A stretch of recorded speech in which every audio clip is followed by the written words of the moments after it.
Hello everyone, welcome back to my channel Pulmonology Simplified. I'm Abhishek Samdesi. I have done my MD Respiratory Medicine and today we shall discuss regarding ABG Simplified.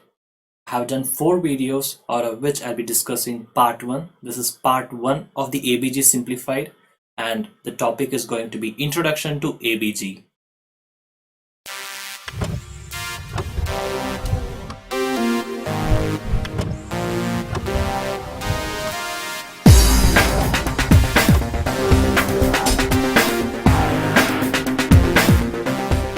So now we shall be discussing regarding ABG Simplified. This is the part 1 of the video and this is going to be the video index. I have divided ABG Simplified into 4 parts.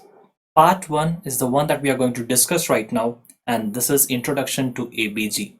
Part 2 is going to be Basic Physiology and Acid-Base Imbalance. Part 3 is Approach to Interpret ABG. And part 4 is going to be oxygenation and ventilation.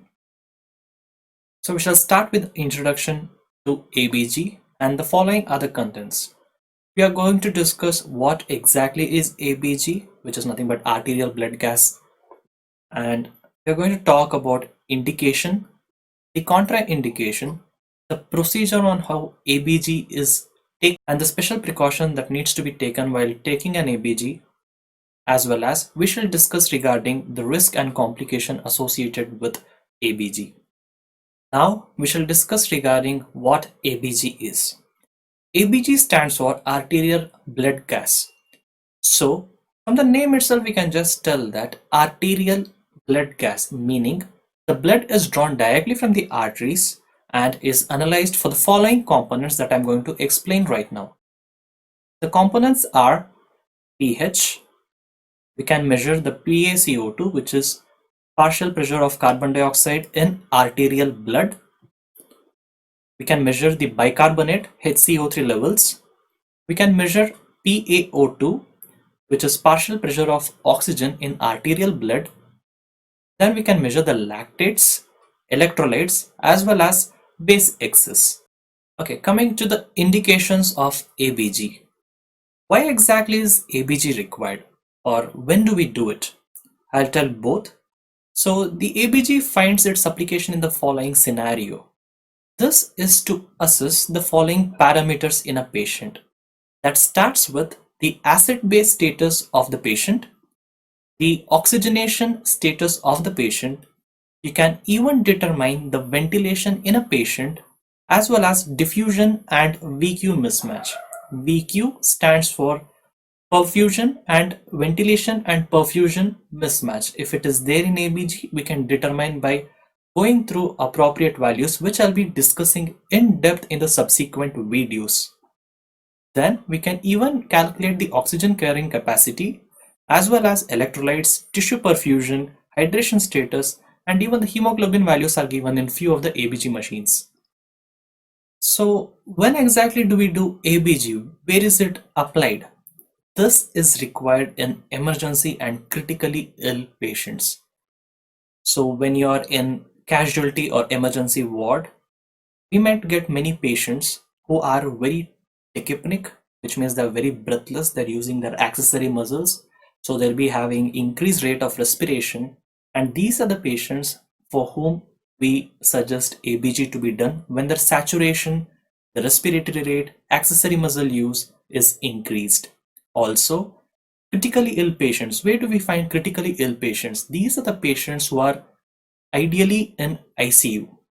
Secondly, we do it for the assessment of patient response to the therapy. So this again, we usually do in patients who are critical. Say a patient who is breathless has come to the emergency department and we diagnose him to be an unstable COPD or acute infective exacerbation of COPD, which is chronic obstructive pulmonary disease, and we have started the patient on NIV, which is non-invasive ventilator, or even for patients who are on mechanical ventilator. Ideally, what we do is after we initiate the mechanical ventilation, we check for the patient's response by taking an ABG ideally after 20 minutes of starting NIV or mechanical ventilation. This is to see if the patient has responded to the ventilatory support that we are giving. This is an example where we use in assessment of patient response to therapy. The other application that ABG finds is usually in diagnostic testing, where we would like to determine the oxygen which is there in the arterial blood as well as during the exercise testing. And the other application it finds in to monitor and document severity of a documented disease process. Say we have diseases like interstitial lung disease, chronic obstructive pulmonary diseases. These are irreversible diseases that last till the end. In these patients, we do it on follow-ups or when the patient has come with exacerbation to check if he is on improving trend or a deteriorating trend. Now we shall see the specific clinical scenarios where ABG is indicated. Firstly, it is sudden unexplained dyspnea. Dyspnea is nothing but difficulty in breathing. As I was telling in the beginning of this video, when we have a patient come with unexplained breathlessness, and I just kept telling about increased respiratory rate, use of accessory muscles of respiration, patient might have a rapid shallow breathing or deep prolonged inspiration and expiration. These are all abnormal signs. And say the patient, you check the saturation via pulse oximeter and it is not maintaining on pulse oximeter. So these are the patients where we would like to indicate an ABG to be done. And patients who are cyanotic, cyanosis is bluish discoloration. So when you see the patient to have some bluish tinge, you would suggest an ABG. Again, you have two types of cyanosis, which can be central and peripheral. So in these scenarios, you would suggest an ABG to be done so that we can check for the oxygen levels in the patient. One more clinical scenario is severe unexplained tachypnea. So that by taking an ABG, we can come to what might be the cause of the tachypnea. Again, what is tachypnea? Tachy means more. Pnea means breathing. So increased rate of breathing is tachypnea. So when patient has severe unexplained tachypnea, we ask for an ABG. The other indication is heavy use of accessory muscles. As I have mentioned before, patient will be using the accessory muscles, the sternocleidomastoid. You can see the scalene muscles which are going to be prominent, and also you might see the use of the intercostal muscles. There might be indrawing of the muscles as the patient is breathing hard. So the other clinical scenarios where ABG is indicated is when you change ventilator settings. I mentioned prior, ideally we get an ABG done within 20 minutes of changing any ventilatory settings as well. So initially I told that you have started patient on ventilator. You would like to check the patient's response after 20 minutes. Likely, when you have changed or tweaked the ventilator settings, ideally, the minimum time that we look for is 20 minutes after you change the ventilatory settings. But ideally, we wait for 40 minutes to 1 hour. It depends on the patient's condition as well as the clinician's decision on when to get an ABG done. The other clinical scenario is when the patient has cardiopulmonary resuscitation. Say the patient has arrested and CPR has been done. So we would like to see the etiology as well as the patient's condition or the patient's status post CPR for which ABG is indicated. The other indication is going to be in patients who develop new infiltrates in chest x-rays. This happens in our respiratory wards in patients who are deteriorating or in ICUs where we ask for frequent x-rays, and in case we see any new infiltrates, we go for a repeat ABG. The other clinical scenarios where we ask for ABG are when the patient has acute hypotension as well as acute deterioration in neurological function. So let's move on to the contraindication of ABG. As much as we know when ABG is indicated, we should also know when ABG is contraindicated. Ideally, there is no absolute contraindication, but these are the relative contraindications that we have to consider when doing an ABG. So starting with an abnormal modified Allen's test. I'll be explaining regarding what Allen's test is. And the other contraindication is local infection or damage. Again, we have other alternatives when the site of arterial puncture is infected, or you have some tissue damage around the surrounding areas, or say the patient has burns. We go for alternative sites. So the other relative contraindication is when the patient is on anticoagulant therapy. We might end up with complication of bleeding that might not stop because of ABG. And the other contraindications are when patient has a AV fistula or vascular graft. Ideally, because when you take from these sites, you will have mixed sample. And you don't want to take a mixed arterial and venous sample from the AV sites. So that is why it is relatively contraindicated. We don't take it from there because it kind of defies the purpose of doing an arterial blood gas. And other contraindication is when the patient has diseases of the blood vessels. Now let's move to the next section, which is the procedure. Here, first confirm the steady state conditions. You assess the patient, is he critical or is he stable yet conscious? If the patient is conscious, you are going to take an informed consent. If the patient is very critical, you will take the informed consent from his first degree blood relatives. So here, informed consent is required because ABG is an invasive procedure and has complications as well, which I will discuss later. Then you have choosing the site. So which are the site where you can access ABG? So ABG is arterial blood gas. So the ideal sites are the arteries which are accessible peripherally. So the arteries that we prefer to take ABG are most commonly the radial artery. Then the other alternative is the brachial artery that comes medial to the tendon of the biceps tendon. Then the other site we go for is the femoral artery. These are the common sites that we choose to take the arterial blood gas samples. Now the radial artery is the most common artery that we prefer to take the sample from. Why radial artery? Because radial artery is a peripheral artery that directly lies over the bone, the radius. So what happens is you can fix the artery straight onto the bone and prevent it from getting displaced into surrounding muscle tissue that happens with other major arteries.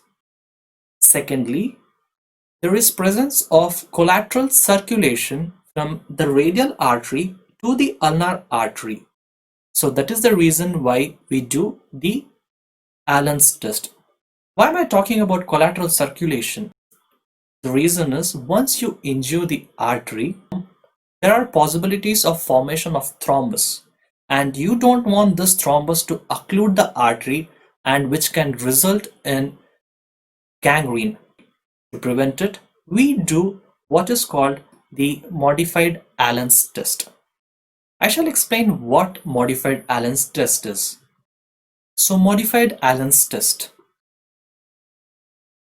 Here, as you can see, you have the radial artery and the ulnar artery. Ask the patient to make a fist and you palpate both the radial artery as well as the ulnar artery and occlude both the arteries as shown in the image here. And after that, you ask the patient to continuously make a fist until it becomes pale. And after you occlude both the arteries, you ask the patient to make fist and release it, so that what happens is the hand will be very pale.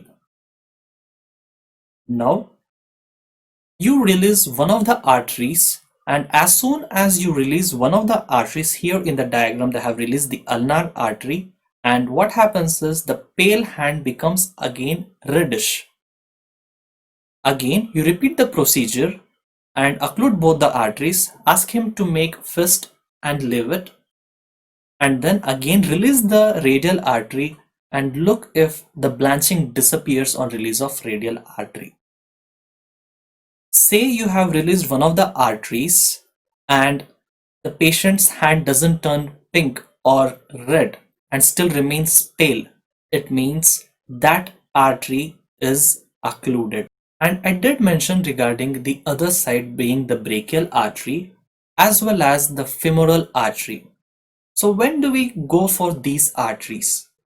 We ideally go for these arteries when the radial artery is not palpable. This happens in critical patients when the hemodynamic status is pretty bad. Say the patient has hypotension or the patient is going in for a collapse, cardiovascular collapse. You can't feel the peripheral arteries. So this means the patient is going for a shock. So in these kind of patients, your radial artery will barely be palpable. In these cases, we either go for the brachial or we go for the femoral artery. The femoral artery is big and easily palpable.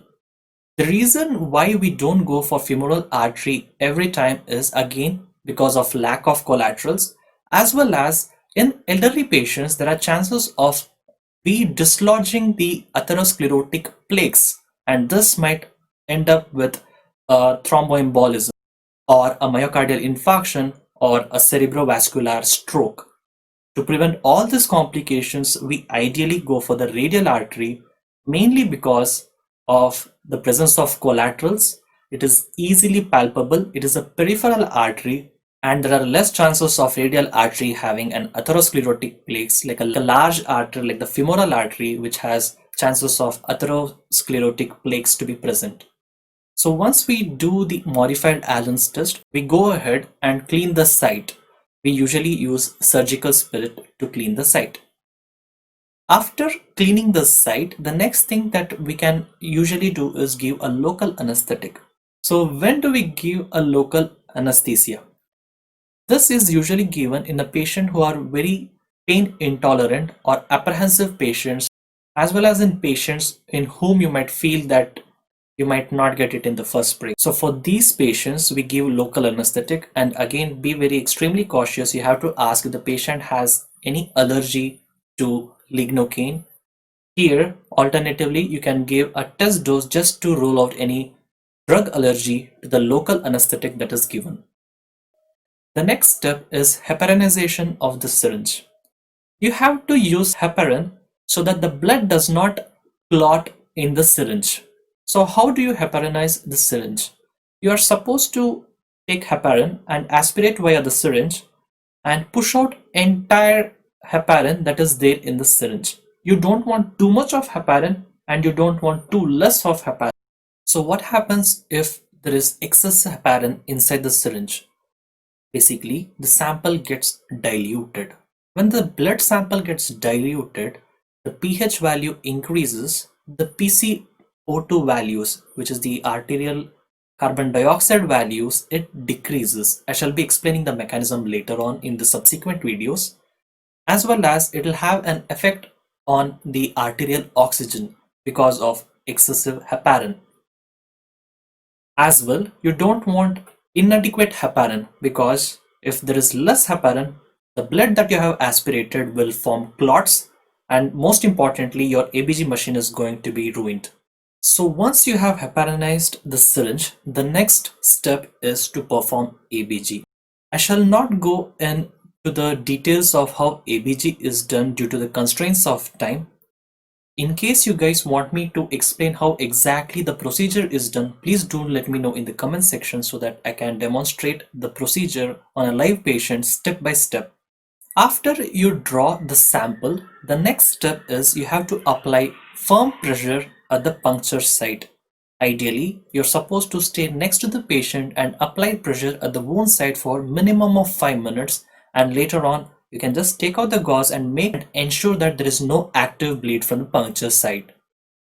Now I'll talk about the special precautions. The reason I'm talking about this is to prevent the pre-analytical errors. I shall explain one by one. Mainly ensure that there are no air bubbles in the syringe. So what happens when you have any air bubble in the syringe? So when you get the ABG report, you will have elevated PaO2 levels. So the oxygen levels are going to be elevated, and because of the air bubble, the carbon dioxide that's there, the pre-existing carbon dioxide that's there in the arterial blood gets diluted.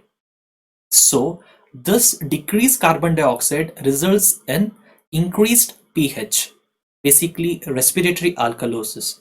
I'll be again talking about how CO2 determines the acidity or alkalosis of the blood in the subsequent video in detail in the part 2 of the section. So that is the reason why you have to ensure that there is no air bubble in the syringe in which you have drawn the arterial blood. Next, you have to ensure that there is no venous admixture. So how do we determine if we have taken a mixed sample or a venous sample? As soon as you take an ABG and you just take the syringe and place it towards the sunlight or any light source, ideally, the arterial blood is going to be bright red in color. The venous blood is going to be dark red in color. Again, there are exceptions for this when the patient is severely hypoxemic, meaning decreased oxygen in arterial blood. Hypo is less, ox is oxygen, emia means in blood. Decreased oxygen in arterial blood is hypoxemia. So in these cases, you might have a dark red colored blood. Also, dark red blood is seen in patients with elevated carbon dioxide levels. Ideally, we see this frequently in our chronic COPD patients, which is chronic obstructive pulmonary disease patients. So in these patients, when we draw a blood sample and say the patient has increased CO2 retention, we are going to see a dark red colored blood. One more way to determine if the patient has venous admixture or not is by actually testing the saturation of the patient on pulse oximeter, and later in ABG values you are going to get one more parameter called SaO2, that is saturation of oxygen in arterial blood. You are going to compare the SaO2 value that you have got in ABG with the SpO2, that is saturation of oxygen determined by your pulse oximeter. Both the values will be in percentage and it should match with each other. This tells that the sample that you have drawn is from the artery itself. The next precaution that we have to take is to ensure that there is no excessive anticoagulation. Just before this slide, I have discussed on what happens when you have too much of anticoagulation, like heparin, anticoagulant like heparin. So what happens is the sample gets diluted. So once the sample gets diluted, what we are going to have is decreased carbon dioxide levels. This in turn increases the pH, making it more alkaline. The next precaution that we have to take is to ensure that there is no excess time lag. Meaning, as soon as you take the arterial blood gas sample, you are supposed to place it on an ice pack and ensure that the blood gets delivered to the ABG machine as soon as possible, and ensure that the cold chain is maintained. So what happens if you are not going to put the blood on ice pack, or say it gets delayed over a prolonged duration? What happens in this blood sample is the oxygen content in the blood sample is going to decline. So the oxygen level that you're going to determine on ABG is going to be less compared to what it actually is. And one more thing that happens is when you keep the blood sample for a prolonged duration, there is increased buildup of carbon dioxide because of the cells that is there. So the blood has cells in it where metabolism is active. So due to the metabolism, oxygen gets consumed, carbon dioxide gets released. So there is going to be increased carbon dioxide levels, and once carbon dioxide increases, the sample becomes more acidic. So to prevent it, make sure that as soon as you take ABG, keep it in ice pack and send it immediately so that we prevent the excess time lag.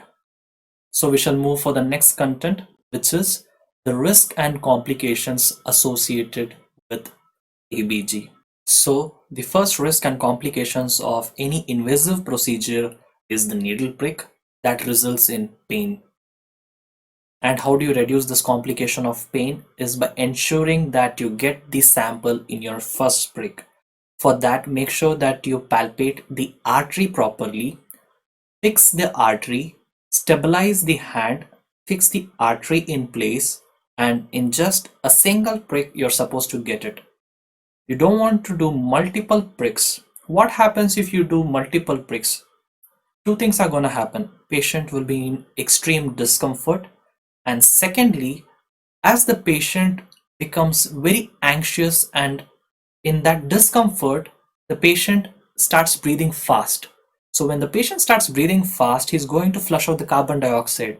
And again, when carbon dioxide decreases, the blood becomes more alkaline because of respiratory alkalosis. No worries, I'll be covering all the physiology of these concepts in the next second part of the video. Moving on to the next complication, it is trauma to the vessel. Again, this is an invasive procedure. The needle is going to penetrate the skin, the subcutaneous tissue, and enter the artery. So you're going to result in trauma to the vessel. And once you have trauma to the vessel, you can expect hemorrhage. Hemorrhage is most commonly associated when the patient is on anticoagulant therapy like heparin, warfarin, etc. The next complication we can expect is hematoma. How does the artery stop the bleeding? By forming clots. So we might have hematoma. As well, one more complication that we usually see is there might be bruising and area of hematoma seen on the puncture site. The other complication associated is air or clotted blood emboli. So again, this is a rare complication. Make sure that you don't push the air inside the artery to prevent air embolism. The blood clot can get embolized if adequate pressure is not applied, or say patient has any bleeding abnormalities, a pre-existing bleeding abnormality. Moving on to the next complication, patient can have an arteriospasm as well as arterial occlusion. So these are again seen in patient with pre-existing vascular disorders like vasculitis seen in SLE, Sjogren's and all. And this results in a very painful condition where the patient will have claudication of the distal area. So basically when the artery is occluded, when it goes for a spasm, already the vessels are going to be very narrow in these conditions. The next complication associated is anaphylaxis from local anesthetic and vasovagal response. So these are very rare complication that is seen because of the local anesthetic, and that is the reason why I mentioned in my previous slides to ask the patient if he is allergic to any drug or local anesthetic, or you can go ahead with a test dose and do the procedure 20 minutes later in case you're giving a local anesthetic for the patient. So these are the risk and complications associated with ABG, but all these are preventable with whatever precautions that I have mentioned to be taken for. So this concludes the part 1 of the arterial blood gas introduction. So in the next video, I'll be concentrating on the physiology of the acid-base balance as well as acid-base imbalance. These are my references. So that brings us to the end of part 1 of ABG introduction. See you guys in the next video of part 2 of ABG, which is going to deal with the physiology of the acid-base status as well as acid-base imbalance. In case you guys have any doubts, please let me know in the comment section below. And until then, everyone, please take care and do stay safe in this pandemic. See you guys in the next video.